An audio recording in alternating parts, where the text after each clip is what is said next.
आप सभी परिचित हैं। इस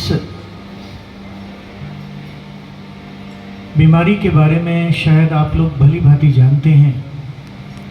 और जो भी व्यक्ति, चाहे वो छोटा हो बड़ा हो, किसी भी अवस्था में हो, किसी भी पद पर आसीन हो, अगर वो अपना योगदान इस संस्था के प्रति दे रहा है या इन बच्चों के प्रति उसके हृदय के भीतर अगर करुणा भाव जागता है, तो सच मायने में आप याद रखना कि आप प्रभु की भक्ति ही कर रहे हैं। हमेशा ये कभी मत भूलना कि भगवान ने आपको इस धरा पर क्यों भेजा है। अपने लिए जीना तो सभी करते हैं, लेकिन थोड़ा सा दूसरों के लिए भी जिया करें,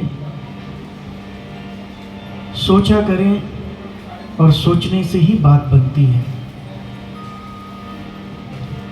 किसी के प्रति करुणा भाव जागना, किसी के प्रति अपनी जिम्मेदारी का एहसास होना, ये प्रभु के निकट जाने के लक्षण हैं। आपके दिल में यदि जिस पल ये भाव जागृत हो गया, तो समझना कि आपकी भक्ति संपूर्ण हो गई है। ये ज़रूरी नहीं कि आप माला लेकर घंटों बैठे रहें, मंदिर में हजारों बार मत्था टेकते रहें, ये आवश्यक नहीं है। आवश्यक ये है कि अब जनमानस के प्रति क्या सोचते हैं, आप उस व्यवस्था के बारे में क्या सोचते हैं जिसे प्रभु ने बनाया है। प्रभु ने इतनी सुंदर रचना इस धरा पर की है, और जिसके बारे में सोचना आपको और हम सबको अनिवार्य है। बार बार यही कहूँगा कि जिस दिन, जिस पल, जिस क्षण आपके मन में दूसरों के प्रति दया भाव जाग गया, या अपने जिम्मेदारी का एहसास आपके भीतर जागृत हो गया, आप ये समझना कि आपको प्रभु की भक्ति प्राप्त हो गई है। कलयुग केवल नाम आधारा, इसमें कोई शक नहीं।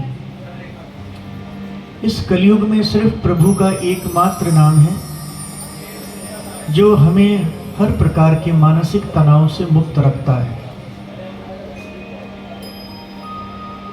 अगर कोई व्यक्ति रोगग्रस्त भी है, तो कम से कम उस अवस्था में प्रभु का नाम लिया जा सकता है।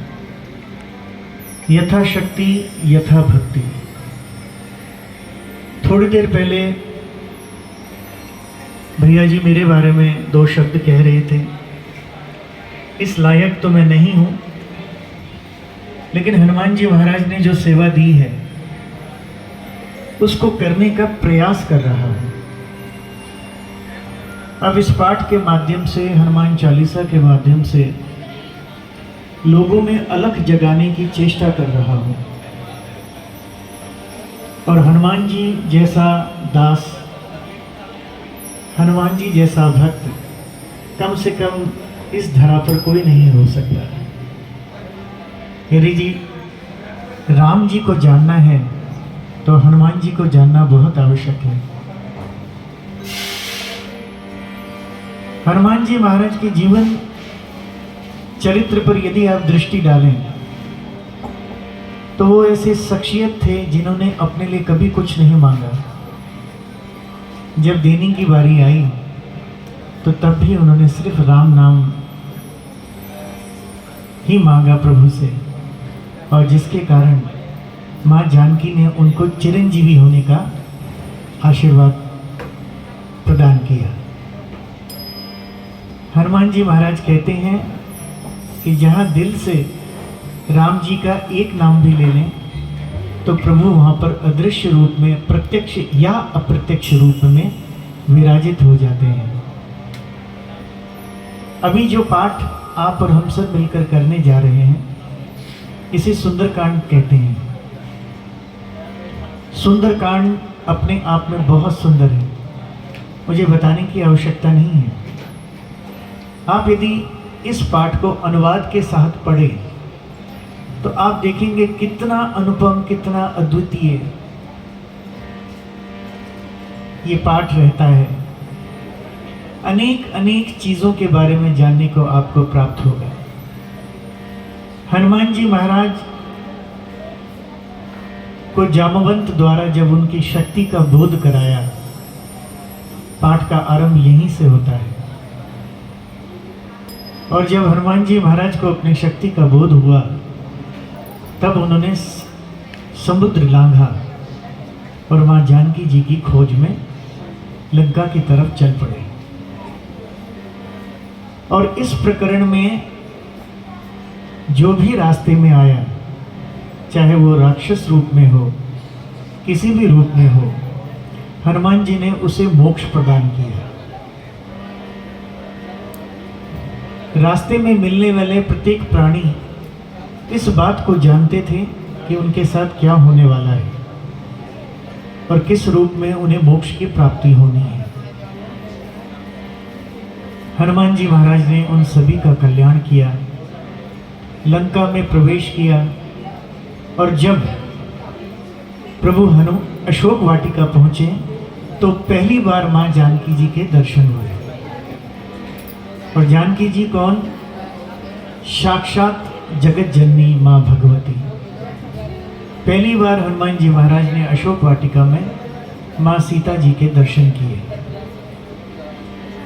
और सीता जी के दर्शन करने के पश्चात जब उन्होंने श्री राम की दी हुई मुद्रिका उन्हें प्रदान की, तो मुद्रिका देखते ही जानकी जी का शोक दूर हो गया।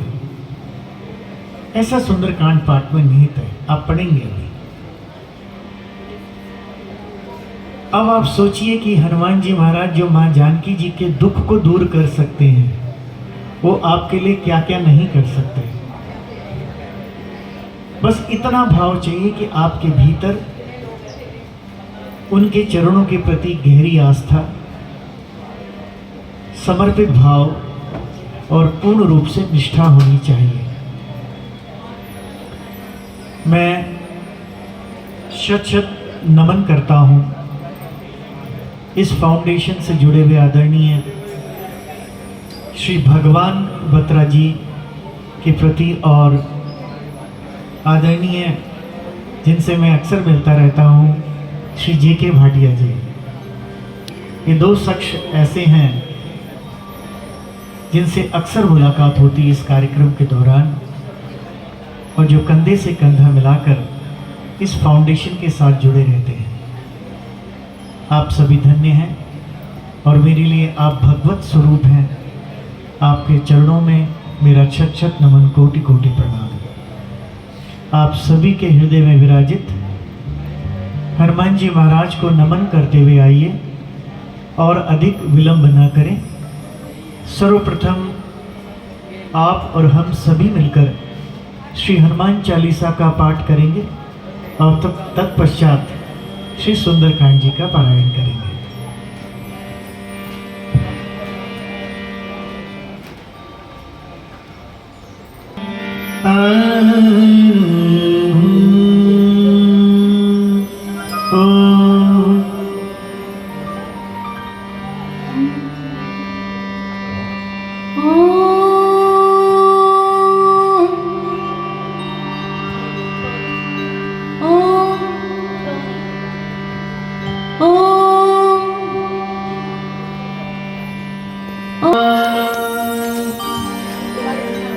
सूर्यकोटि समप्रभ निर्विघ्नं कुरु मे देव सर्वकार्येषु सर्वदा। ॐ गं गणपतये नमः। ॐ गं गणपतये नमः। ॐ गं गणपतये नमः।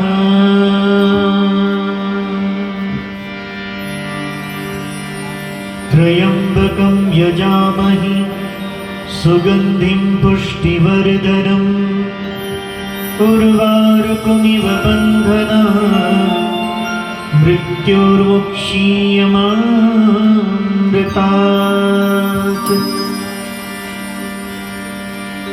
हनुमानञ्जनी सुनु वायुपुत्रो महाबल रामेष्टफाल्गुन सकः पिङ्गाक्षोमितविक्रम उदधीक्रमणश्चैव सीताशोकविनाशनः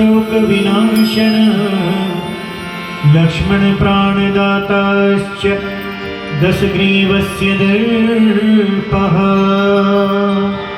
हम हनुमते रुद्रात्मकाय हम फट्। हम हनुमते रुद्रात्मकाय हम फट्। हम हनुमते रुद्रात्मकाय हम फट्। श्री गुरु चरण सरोज रज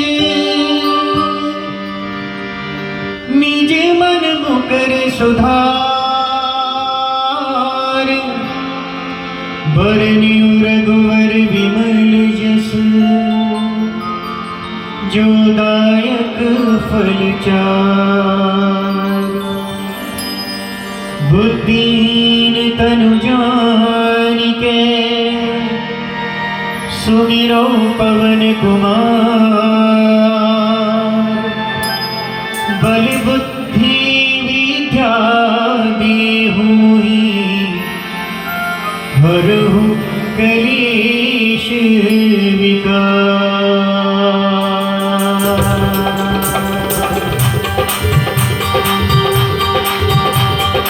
जय हनुमान ज्ञान गुण सागर रामदूत अतुलित बलधामा।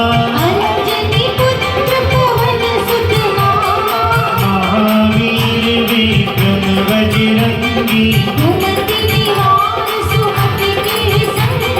कंचन वरन विराज सुरेशा। हाथ वज्र ध्वजा विराजे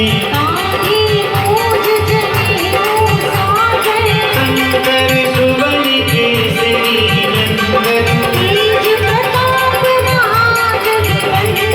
विद्यावान गुणी अति चातुर प्रभु चरित्र सुनबे को रसिया। सूक्ष्म रूप धरि सिंह दिखावा भीम रूप धरि असुर संहारे। नाय सजीवन लखन जियाए रघुपति कीन्ही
वीरा संकट ते हनुमान छुड़ावे सब पर राम तपस्वी राजा और मनोरथ जो कोई लावे चारों जुग बरसात तुम्हारा साधु संत के तुम रखवारे अष्ट सिद्धि नव निधि के दाता राम रसायन तुम्हारे पासा तुम्हारे भजन राम को पावे अंत काल रघुवर पुर जाई और देवता पितर